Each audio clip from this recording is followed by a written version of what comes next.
Let us see some more questions in today's session. The curve between velocity and frequency of photon in vacuum will be, you have to choose the right option between the four. This has come in JEE 2000. Year 2000 has come.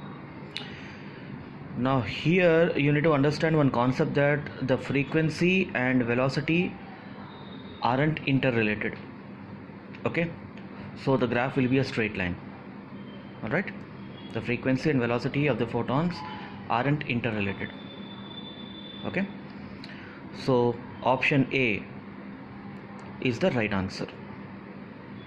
Okay, no matter you change the frequency, the velocity remains constant.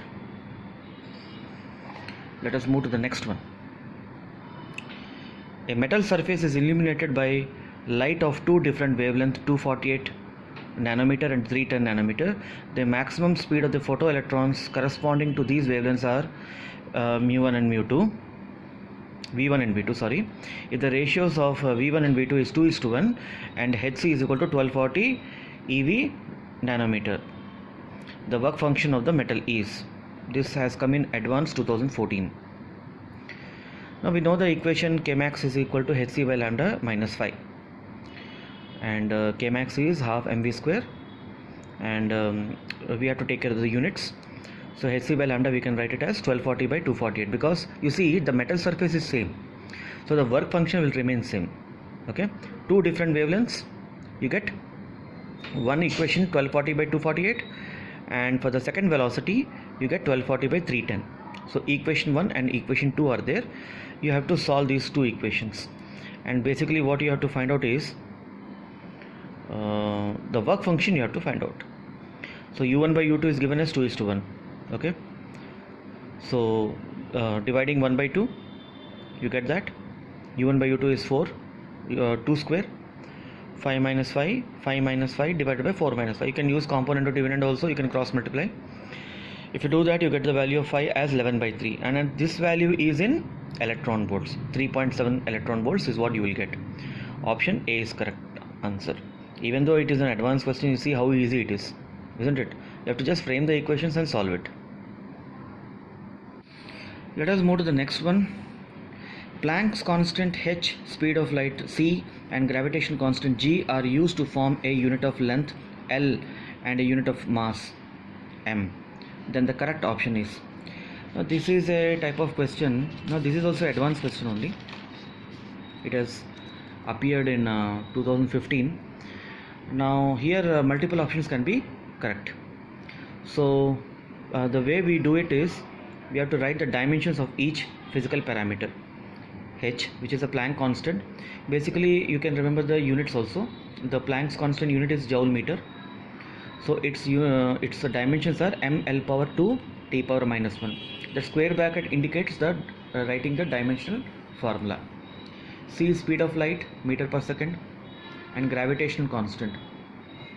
No need to remember that. You know the gravitational equation, F is equal to gm1 m2 by r square. m1 m2 means m square only, no? So from there you can write the dimension for capital G.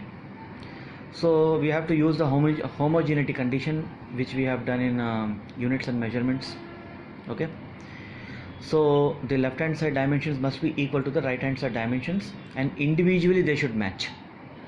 So here left hand side you have got length. First you are solving for the length. So if you do that, L power 1 it is, so m power 0 and t power 0. So you can write it as, the first equation will be x minus z is equal to 0. Okay, we need to put the value here of h, what I have written above. The dimension of h is ml square t power minus 1. In the place of c you have to write l t power minus 1. In the place of g you have to write m power minus 1 l power 3 t power minus 2, and you have to frame the equation. Once you frame the equation, the left hand side is only length, so l power 1, m power 0 and t power 0. So corresponding powers you have to equate. When you do that, you get x minus z is equal to 0, equation 1. 2x plus y plus 3z is equal to 1, and similarly minus x minus y minus 2z is equal to 0. you have to solve these three equations and get the value of x, y, z. One I am showing. So the way you do it is, you have to form the equation 4. One easy way of doing it is, look at here, x is equal to z as per equation 1. Now you can put this into equation 2 and equation 3. You get two more equations, equation 4 and equation 5. In equation 2 you have to put x is equal to z, and then you get equation 4, and equation 3 you have to put x is equal to z, then you get equation 5. Now three unknowns are reduced to two unknowns. Now solve them. So once you solve them, here you can see in equation 4 there is plus y, and equation 5 there is minus y. So add 4 and 5, you directly get the value of z. Z is equal to 1 by 2, because x is equal to z, you get x is equal to 1 by 2, and when you substitute in either equation 1 or 2, 2 or 3, you get the value of y as minus 3 by 2. So what is the basically meaning of this? L is equal to root over, see, h power 1 by 2, g power 1 by 2, c power minus 3 by 2. So L is equal to root over h g c power 3. Similarly, in the same question, for unit of mass he is asking. So basically that unit of mass we are writing in terms of hcg. Dimensionally we have to match. Whether that type of formula is existing or not, that is a secondary question. We are just dimensionally matching them. Okay.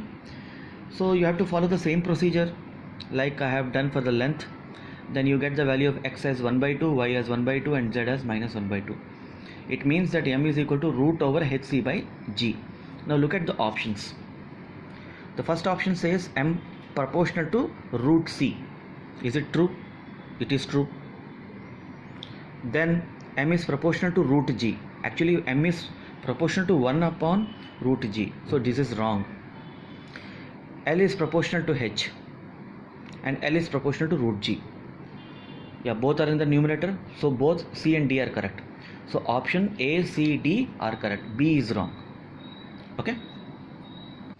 For photoelectric effect with incident photon wavelength lambda, the stopping potential is V0.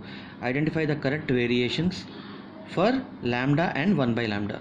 So he is asking you, if you draw a graph between V0 and lambda and V0 and 1 by lambda, how the graph will look like. This question came in JEE Advanced 2015. So we have to come down to the first equation, this equation, EV0 is equal to hc by lambda minus phi. Phi is the work function. So look at this equation. Here you are plotting the graph between V0 and x, lambda. So this equation is resembling y is equal to 1 by x type.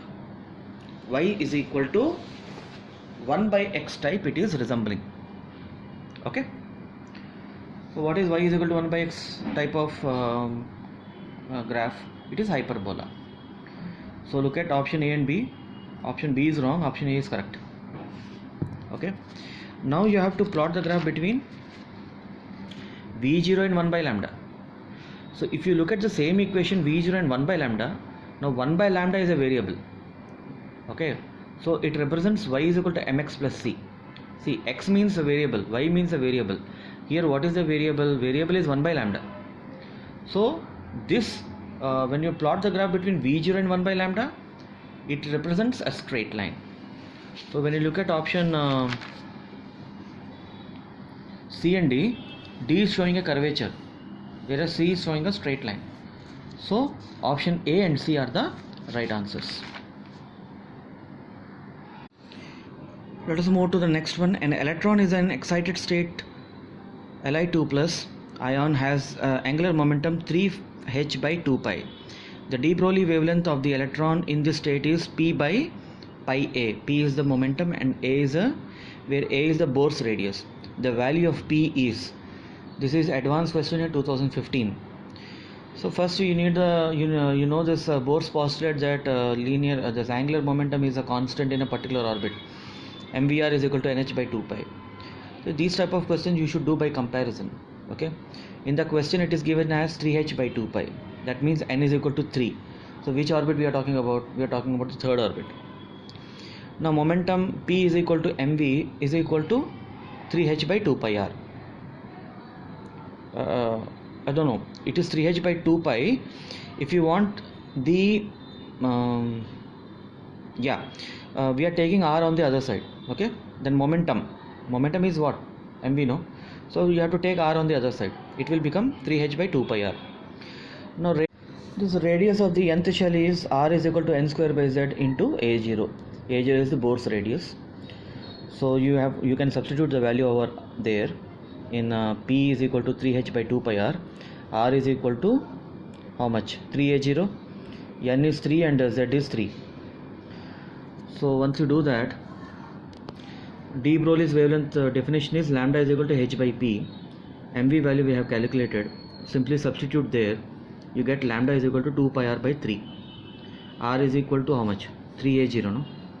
So once you simplify that, you finally get lambda is equal to 2 pi a0. But in the question he is saying that it is lambda is p into pi into a0 and asking you what is the value of p. So these are all comparison based type of questions, you know. So finally you get p is equal to 2. Okay, whenever you see this type of questions, you know, always think in terms of comparing with the standard equations and getting the answers. Okay, a photoelectric material having work function phi 0 is illuminated with light of wavelength lambda less than hc by phi 0. The fastest photoelectron has a de Broglie wavelength lambda d. A change in the wavelength of the incident light by lambda d results in a change delta lambda d on lambda d. Lambda d means de Broglie wavelength. Then the ratio of delta lambda d by delta lambda e is proportional to. This has come in advance 2016. So here you have to note couple of things. The incident light has a wavelength, let us say some lambda, 200 nanometer or 400 nanometer. When this is slightly varied, the de Broglie wavelength is affected. See, de Broglie wavelength is different thing and wavelength of the incident light is a different thing. So when you are changing this, when you are slightly changing the wavelength of the incident light, the wavelength associated with the de Broglie also gets modified. Okay, so we have to find the proportionality here. So our equation was Ke max is equal to hc by lambda minus phi 0. Ke max can be written as p square by 2m, where p is the momentum. Now because de Broglie wavelength is involved in the question, so we know the relationship between momentum and the de Broglie wavelength. So it is h divided by lambda. Because there are two lambda involved here, we are writing lambda suffix d. So we know that de Broglie wavelength lambda d is equal to h upon p. So p will be h upon lambda d. Okay. So h upon lambda d whole square divided by 2m is equal to hc by lambda minus phi 0. Simplify this equation. H square by 2m into 1 upon lambda d square is equal to hc by lambda minus phi 0. Now in the question he is saying that when you are changing the lambda value, lambda d is getting modified. So here we can, whenever you see this type of question, you have to think in terms of calculus, because in the question they are asking you delta lambda d by delta lambda. So differentiating both sides. While differentiating both sides, you have to see which is the unknown part. In the right hand side, lambda is the unknown part. In the left hand side, lambda d is the unknown part. So h square by 2m into 1 upon x square formula you have to put, x power minus 2. It is minus 2 into x to the power of minus 3. Okay, n into x to the power of n minus 1. Okay, so it becomes minus 2 divided by lambda cube d suffix d is equal to phi 0 is a constant, so it will be 0. 1 upon lambda is a variable, lambda is a variable, so this becomes, when you differentiate, hc into minus 1 by lambda square. Because we are checking the proportionality, you get lambda d square lambda cube suffix d, de Broglie wavelength is proportional to lambda square. Both are in the denominator, that's why I have taken like this. So option A is the correct answer. Okay. Next question. If a source of power 4 kilowatt produces 10 to the power of 20 photons per second, the radiation belongs to a part of spectrum called. Okay. This is the IEEE 2010 question. See, power, as you know, is energy by time or work done by time taken. So if it is a question of 1 photon, it is a E by T. N photons means n into e by t. Let us assume that t is equal to 1 second here. Then p becomes en. Okay, p becomes en. So here p is equal to E is hc by lambda. So lambda will be nhc by p. P is the power. Power is given as 4 kilowatts or 4000 watts. So substituting the value of h, which is 6.6 into 10 to the power of minus 34 joule seconds. C is 3 into 10 to the power of 8 meter per second. We get a value of 4.95 nanometer. Or if you want to write in terms of angstrom, we have to shift one decimal to the right. 49.5 angstroms. Okay, this is in angstroms. Okay, angstrom means 10 to the power of minus 10. So this range actually belongs to from 0.1 to 100 angstroms. It is X-rays. Okay, so the option B is the right answer. Now as a tabular form, you can remember in nanometers I am giving you. Gamma rays, they have 0.001. They have the shortest wavelength. X-ray from 1 to 10, UV from 10 to 100, visible range is 400 to 700, infrared is from 700 to 10,000. All these are in nanometers. From there onwards, wavelength increases. Microwave, it is 1 centimeter. Radio waves, it is 10 centimeters. And radio waves with higher frequencies even can be up to 100 meter to 100 kilometer also. All these telecommunication networks, what you see is basically a product of radio waves only. Okay.